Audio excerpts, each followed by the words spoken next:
Not an easy day to forget yesterday, but a forgettable day nonetheless. Man, oh man. Friday.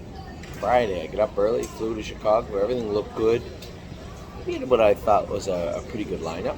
It looked like Leaps and Bounds was probably going to win. It looked like Landing Strip had a real good shot. Of course, Rosita's Dream coming in sharp, 6 to 5 morning line. GJ's ATM outside, but hopeful. Just a whole bunch of horses that could have, should have, might. Yes, was in. Man, oh man. It was just one of those days where when it rains, it pours, right? Leaps and Bounds was coughing a little bit. And we opted to scratch her. Tiny temperature. I mean, you could easily just say, it's probably allergies, it was a hot day or whatever, but truthfully speaking, she wasn't 100%, and August 1st, we need her on 100%. Jason said she trained great the other day. I think she was coming in very good, but that's not the end of the world. If we get her blood back, her blood's good, and she's not coughing, we can school her on Tuesday. I'm going to be there as the next horse, who was the first horse. Landing Strip made a break. I don't understand this horse, He schooled great, he qualified great, he made that break in on Mario and Grand River, but truthfully speaking, a half-mile track, 8-hole, you could see going into the turn he wasn't paying attention. Mario was trying to keep his attention, he rolled off. Yesterday, it was just him being a goofball. He didn't go out of there very quick. I told Mike, make sure you keep him on his toes, but he's a 2-year-old trotter. And nothing that I saw on the video would make me believe that he should have run, or I could say, well, this is what happened, or this is what he did wrong. No, it just looked like he got to the turn and folded up a bit. So I'd asked Tim to have his vet look at the horse. But if he gets a green light and everything looks okay with him physically, he is going to qualify on Tuesday. I don't really like the whole rolling off stride for no particular reason. And, it's something that frustrates me, and as it frustrates my partners, you watching the race, you shouldn't have run. And he did. So I'm not angry about it. I'm a little upset. I was a little upset about it. You get a little peeved when it first happens, but at the end of the day, he's a baby. He made a mistake. Fine. But it's going to be corrected. And then we get to watch Yes, who just looked out of sorts. Here's a horse that was 4-1, and Brett drove him like he was 40-1, and I can see why, because he raced like he was 40-1. He didn't look like a horse that, if he had done this or he had done that. No, he looked like he was a little flat, and this is a horse that Jason said trained fantastic the other day. And usually when Jason tells you they train fantastic, they're dialed in pretty good. And, Brett said he was slipping or that. We can only use that excuse so many times. I mean, the slipping stuff, he's a 6 or 7-year-old trotter who's raced it at Scioto before. Now, track surface is a little tricky, but at the same token, yeah, he looked poor. I'm not using that as an excuse. He didn't race good. So now he gets to drop down. He better get to drop down. There's a horse that, as Jason put it, no wins this year, 18,000 made, and because he raced in the Open a couple of times, they won't let him drop into the class he belongs. Well, he's going to drop into a class he belongs somewhere. And if it's not in Ohio, then it'll be in Pennsylvania or somewhere else. But Yes will be in the class he belongs to be in his next start. I don't care if I have to drag him back to Ontario. He is going to be racing where he belongs. And those rules are there for a reason, When you get those last 3 chart lines, you don't want a horse from the Open dropping into the bottom class, which is okay, but there's a happy median. The class he raced in yesterday was, 23,000 class or something? The horse doesn't belong in there off those chart lines. Anyway, he was flat. So, the entire day, everything that went on just wasn't good. And it just seemed like one of those, it wasn't like there was one horse that was horrible or, we just had bad draws or bad posts or a bad trip. Just the horses were flat. So I get out to Ohio, and you guys know Rosita's Dream's a very, very tricky horse. GJ's ATM still trying to find his way. I think both trips yesterday were not as fruitful, obviously, as we wanted. One horse made a break in the last turn. I know what happened, and I think I know how we can fix it.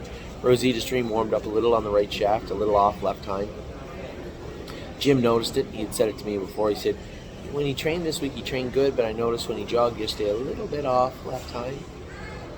I jogged him first trip. You could tell it was pinching. And this is something that happened before. Again, nothing that took place yesterday was shocking in the sense that we were like, oh my God, what happened? You knew, for the most part. And you could trump that. You could easily say to yourself, hey, well, why wasn't there something done? Well, when he trained good and then jogged the day before, you can't just go and inject him the day before. It could be a number of things. It could be a foot. He could have hit himself in the field on the track. It could just be, maybe he had a hock that was bothering him, a lower hock that was bothering him. More times than not, in July, if there's nothing obvious, a curb, a hock, an ankle, it's usually that he hit himself, right? And he's always touched that left hind. There was a couple of marks on it. But we went back and looked at the vet report from Dr. McKee's before we sent this horse out to Illinois. And I think it was a very telling report. A lot of what we saw at Dr. McKee's clinic was present in what we saw last night. So Rosita's Dream, I think it's just maintenance. He's going into the final now. Now there is one little hiccup. I can't be there next week. I thought that the Arden for trotting colts was on Saturday. The Arden is on Saturday, or pacing colts. Trotting colts is Friday the 29th, the same day as the final. Now, that's obviously troubling to me and my partners with Rosita because he is a little tricky. Now I noticed that Casey Leonard might be able to drive the horse. I messaged him last night. Excuse me. He hasn't got back to me yet, but I suspect Casey will be able to drive the horse. I hope he will. I think we know where the hobbles go. We know how to do where we want to do the work on the horse. Everything that Rosita's Dream needs, we know how to do. Now, obviously, Casey never driving before. Yes, that's a point of concern, obviously. But just drive him like a young trotter that could make a break, because he will. If you don't allow him to, he shouldn't. Casey's got a good set of hands. Obviously, you guys know Ross Leonard, his brother, trains for us. He has some horses for us in Indiana. The entire Leonard family, sharp people. So I suspect that won't be a problem. Now, GJ's ATM, I don't believe will race. Jim and I talked about, we were spitballing a little bit. I think you're going to find GJ's ATM will be fixed with shoeing. A lot went into this horse. He was off left hind when he went out. I didn't see much of that last night. What I did see was him hit his knee into the last turn. In fact, he gave it a couple of real good pokes and spun the knee boot around. Why?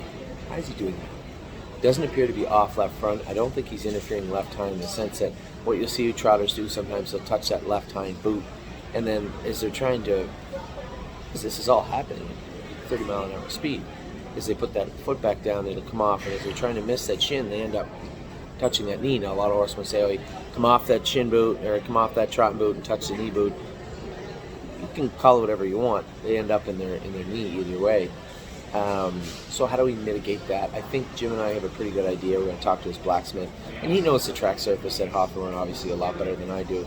So what shoes will fit GJ's ATM properly for his next start? I think that is the $1 million question, so to speak, and one that I believe, after speaking to Jim, I think we're on the right track, and I think you'll see a much different GJ's ATM the next time he races. I had a few drives last night. Also, I don't even remember, a couple and one for Jim. The last one won, raced really, really well, just classy horse. You could tell on the program it was a real mixed bag of horses. And that track is different to drive at. It's not like a half or 5/8. It's a big track, and it's not even like Mohawk. It's almost like you're training all the time out there. And I just waited until the dust settled with him, moved him over, kept the Vitness milk. The hell lane called on him, and he was gone. But not all the drives were as push button, paint by numbers as Jim's horse. I was driving a little horse in an earlier race named Super Taco. Super Taco. So we're not sure until our pilots land here in Chicago.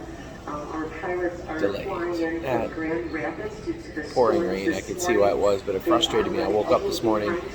I could hear the rain hitting the window in the hotel. I just stayed at the hotel at the airport, and I could hear the rain hitting the window, and I could look at the window that was by the runway. Planes taking off, so why would my flight be delayed? in bed a little longer. They waited until I literally was 5 steps from the gate, and then it popped up on my phone. The plane's been delayed 7:20 to 8:02. I believe what they're saying is they're just waiting for the pilots. They're important. They need to fly. So back to Super Taco. The gentleman that had driven him the start before, maybe he was the trainer, had said he's a nice horse. It's a 2-year-old race. He is what he is. I go out on the track, and I chirped him a little bit. I think he's a little headstrong, and he's got a strong mouth on him. So I just pull him to the fence, and I just let him walk before they call us to the gate. I didn't want to get him too hot, and I didn't really know what I wanted to do. I knew who the favorites were, but, I'd already taken a couple off the gate, and I wasn't taking this guy off the gate. We go up in behind the gate, and he starts getting headstrong. Now, you can tell he's green. He's a little headstrong going to the gate, and I look left coming out of there. There's 3 of them not on the gate. A couple of the other ones that really aren't that good were on the gate. And I said, no, I'm going to let him scoot out of there. And I let him blast out of there, and I'm getting around the 2 horse going around the first turn. I cross over in front of him, and now he's hot. I'm trying to keep him contained. I don't want to fight with him too much, I don't want to elicit a bunch of movement from behind me right away, but at the same time, he's a little warm. He's got a little mouth on him like an alligator now. I'm trying to settle him, and he won't really settle. And then the gentleman goes to remove.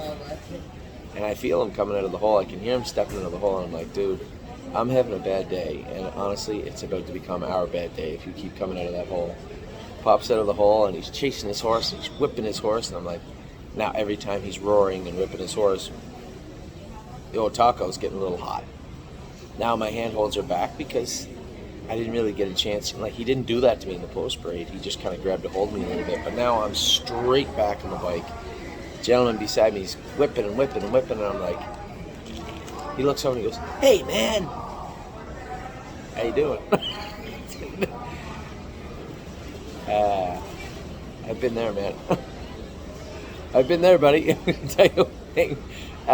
Just buckle up. It'll be over soon. And he got parked, and finally he put his horse on the run. Now, I think it was Kyle, moved his 2-year-old. These are 2-year-olds. Moved his colt to the front. We're going a pretty good clip. But again, the Taco's a little strong in the face still. Kyle pushes over to the front. Now he's still going. I'm like, horse racing good. We get to the 3/4 and we're rolling right along. Kyle's horse is at a soap. He's all done now. He's already been stretched to get to the half. He was already 3 wide around Mr. Buford, who is now sits on the run.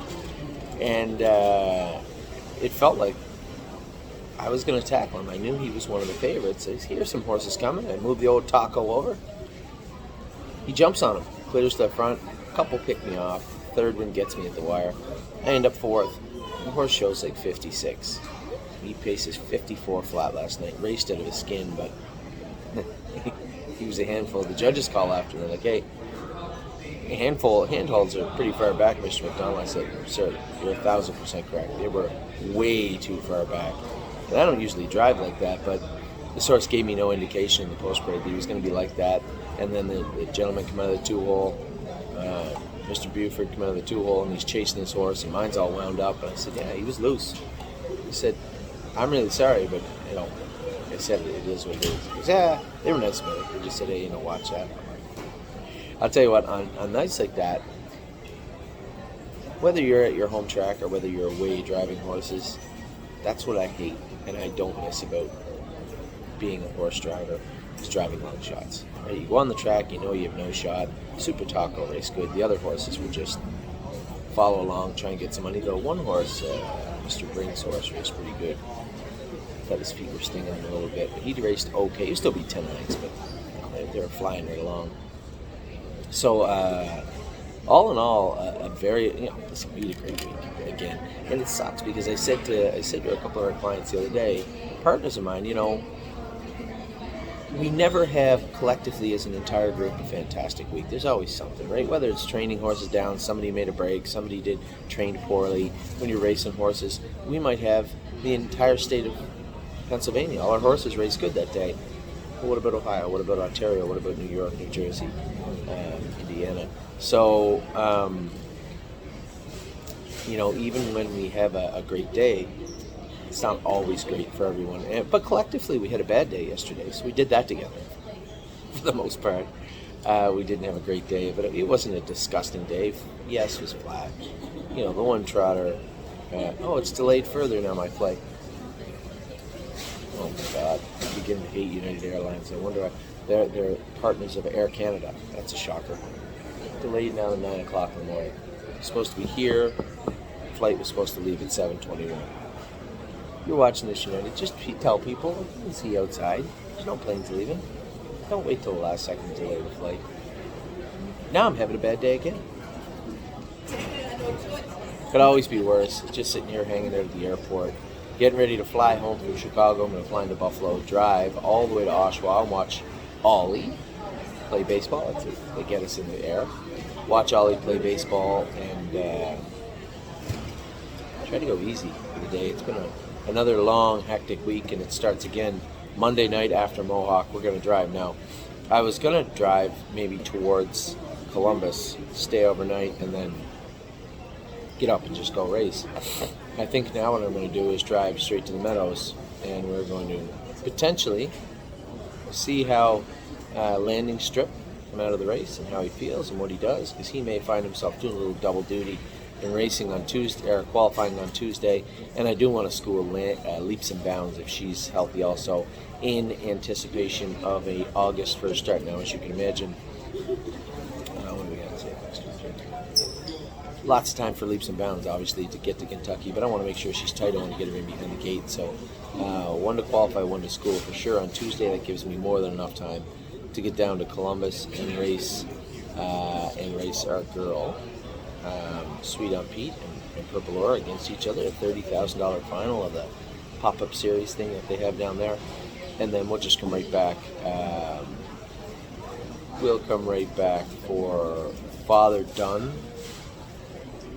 Father Dunn, I don't know what to think of him. See how he races on Wednesday. And then Wednesday night we have some horses at Northfield Park. Thursday was somewhere. Oh, I got a qualified brace for Landing, definitely Thursday morning. And Friday, I'm not sure. Friday we have the Arden all day long at the Meadows at night. And then Saturday afternoon, More Than You Know will make his debut in Pennsylvania. He's going to race in the Arden at the Meadows. So after Saturday, I think I'll go back home with the kids and Amy again. If we have anything to race Sunday, I'll race it. Ollie's got baseball again, so I want to catch him. Don't want to miss too much. I want to miss as few games as I can from Big Ollie Bear all summer long. So I sit here, I wait, I stew. Upon reflection of last night, it was just a crappy night. The whole day was crappy. Rosita's Dream. Yes, I can't drive next week, but I think we got a real good handle. Somebody said he raced terrible. I'm going to tell you something. He did not race terrible. Rosita's Dream raced his ass off and did it smartly. I moved him over. I could have shot through the middle with the gentleman coming out of the turn, and I decided to go to the outside because he was on the left line. He was dragging out a little bit. I didn't want to double him in the halfway down the lane. At best, from where I was sitting, I could have beat that guy maybe to be third, but I was going to be fourth. Top 5, get in the final. My number one job, as it always is, doesn't always work out, but job number one with trotters especially is keep them trotting. And Rosita's Dream was loaded. Earplugs in, bow on his neck. Just couldn't really feed him some racetrack. Now, I think after we do a little maintenance on him, clean him up, tighten him up, anywhere but the rail, I think, for next week. I'd love to see him draw like 5, 6 on the gate in the final. And I don't really think there's a horse in Chicago that can out-trot him. It might beat him, but he's as good as any horse in Chicago right now. So I think Rosita's Dream, a real live wire and a chance in the final. Hopefully Casey Leonard drives him. Hopefully he draws somewhere in the middle of the gate. And if that happens, I'd be fine just watching him wave from the winner's circle. So anyway, with that, I'll let you guys go. It is Saturday. I'm going to do my videos on my way home from Buffalo. Wherever the hell I land, take off. But for now, I'll talk to you all very soon. I know it wasn't a great Friday, but let's be honest, it was a pretty good week for us here at the stable. That's it. Take care.